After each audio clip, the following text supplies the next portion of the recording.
Kadang kehancuran sebuah negara besar tidak datang dari bom musuh atau invasi militer. Kadang ia datang dari satu video berdurasi kurang dari 1 menit yang diunggah oleh seorang menterinya sendiri ke media sosial. Itulah yang terjadi pada Israel 20 Mei 2026. Menteri Keamanan Nasional Israel Itamar Ben-Gvir memposting sebuah video yang menunjukkan dirinya mengejek aktivis dari flotila Gaza yang ditangkap. Dalam video itu, puluhan aktivis terlihat dipaksa berlutut di tanah, tangan terikat ke belakang, di pelabuhan Ashdod tempat mereka ditahan untuk menunggu deportasi. Dalam video kedua, Ben-Gvir berkata kepada para aktivis, "Kalian datang ke sini dengan penuh kebanggaan seperti pahlawan besar. Lihat kalian sekarang." Sambil meminta Netanyahu memberikan izin untuk memenjarakan mereka selama waktu yang lama. Dalam hitungan jam, dunia meledak. Yang membuat video Ben-Gvir begitu merusak bukan hanya reaksi internasional yang datang bertubi-tubi. Yang jauh lebih berbahaya adalah dampaknya ke dalam tubuh pemerintahan Israel sendiri. Netanyahu mengeluarkan teguran langka terhadap Ben-Gvir. Israel memiliki setiap hak untuk mencegah flotila provokatif dari pendukung teroris Hamas masuk ke perairan teritorial kami dan mencapai Gaza. Namun, cara Menteri Ben-Gvir menangani para aktivis flotila tidak sesuai dengan nilai dan norma Israel, kata Netanyahu. Menteri Luar Negeri Israel Gideon Sa'ar secara terbuka menegur sesama menterinya di platform X, mengatakan, "Kamu dengan sengaja menyebabkan kerugian pada negara kita dalam pertunjukan yang memalukan ini." Ben-Gvir tidak tinggal diam. Ia balik menyerang Sa'ar di parlemen, menuduhnya tunduk kepada para teroris. Perpecahan terbuka antara dua menteri senior di depan publik internasional ini menjadi pemandangan yang belum pernah terjadi sebelumnya dalam sejarah kabinet Israel modern. Pihak oposisi Netanyahu pun langsung memanfaatkan momen ini. Mereka menyebut Ben-Gvir telah gagal sebagai menteri dan mengkhianati keamanan nasional demi mendapatkan likes di TikTok. Dan mereka tidak salah. Ben-Gvir melakukan ini dengan sadar sebagai alat kampanye politik domestik untuk menarik pemilih sayap kanan ekstrem Israel. Namun kalkulasi politiknya ternyata menghancurkan sesuatu yang jauh lebih besar dari popularitasnya sendiri. Untuk memahami skala bencana yang ditimbulkan Ben-Gvir, kita perlu memahami apa yang sedang coba dibangun Netanyahu dengan biaya yang sangat mahal sebelum video itu muncul. Israel sudah lama menjalankan program propaganda yang dikenal sebagai hasbara, sebuah kata dari bahasa Ibrani yang secara harfiah berarti penjelasan. Namun dalam praktiknya, hasbara adalah mesin narasi global yang sangat canggih, melibatkan jaringan diplomat, diaspora Yahudi di seluruh dunia, influencer digital, sukarelawan online, hingga kampanye media yang terkoordinasi. Semuanya bekerja untuk membangun citra Israel sebagai negara demokrasi yang bermartabat, beradab, dan taat hukum internasional. Anggaran untuk program ini pada tahun-tahun sebelumnya berkisar di angka 150 juta dolar AS per tahun. Namun akibat kehancuran citra Israel pasca Gaza, anggaran itu melonjak drastis menjadi 730 juta dolar. Sekitar 12,6 triliun rupiah hanya untuk upaya pemulihan citra. Semua itu dihancurkan oleh satu video berdurasi kurang dari 1 menit. Flotila adalah manuver bodoh, tetapi Ben-Gvir telah mengkhianati martabat bangsanya. Tulis Duta Besar Amerika Serikat untuk Israel Mike Huckabee, seorang pendukung fanatik Israel di platform X, ketika bahkan Duta Besar Amerika yang dikenal sebagai loyalis Israel tidak bisa membela tindakan ini.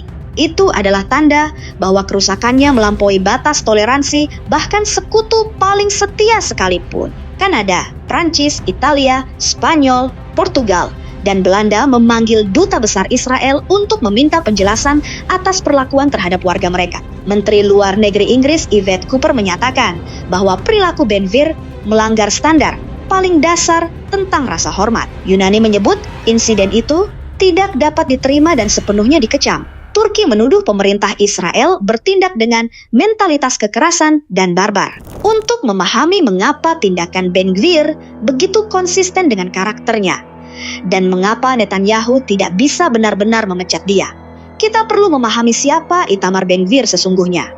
Ben-Gvir adalah seorang politisi yang pada 2007 pernah dihukum karena hasutan rasisme dan dukungan terhadap organisasi teroris. Ia adalah sosok yang secara terbuka menolak berdirinya negara Palestina, mendukung pengusiran warga Arab Israel, dan pernah berkampanye di halaman Masjid Al-Aqsa dalam manuver yang memicu kecaman luas. Para sosiolog Israel menyebut Ben-Gvir memiliki pandangan yang konsisten dengan ideologi fasis. Beberapa waktu sebelum insiden flotila, ia sempat mendapat simpati internal dengan mengeluarkan undang-undang eksekusi terhadap warga Palestina yang dituduh melanggar hukum. Sebuah kebijakan yang dikecam dunia internasional, namun disambut sebagian pemilih Israel sayap kanan. Namun Ben-Gvir adalah pemimpin Otzma Yehudit, Jewish Power, partai yang menjadi salah satu pilar koalisi Netanyahu. Tanpa dukungan partai itu, pemerintahan Netanyahu runtuh. Itulah mengapa Netanyahu tidak bisa benar-benar memecat Ben-Gvir, meski tindakannya terus menghancurkan diplomasi Israel. Ini adalah dilema terberat Netanyahu. Mempertahankan koalisi berarti mempertahankan bom waktu yang terus meledak. Di tengah kekacauan diplomatik itu, sebuah laporan mengejutkan keluar dari Washington dan langsung memperburuk posisi Israel secara dramatis. Amerika Serikat menembakkan lebih dari 200 pencegat Terminal High Altitude Area Defense, THAD, untuk membela Israel selama perang Iran yang kini dijeda, menghabiskan hampir setengah dari total persediaan Pentagon atas sistem tersebut. Analisis baru dari Center for Strategic and International Studies, CSIS, mengungkapkan bahwa pasukan Amerika telah menghabiskan setidaknya 45% stok Precision Strike Missiles, lebih dari separuh persediaan THAAD, dan hampir 50% stok rudal pertahanan udara Patriot selama kampanye 7 minggu melawan Iran. Angka-angka itu sendiri sudah mengkhawatirkan. Namun yang membuat situasinya lebih parah adalah fakta yang kemudian terungkap.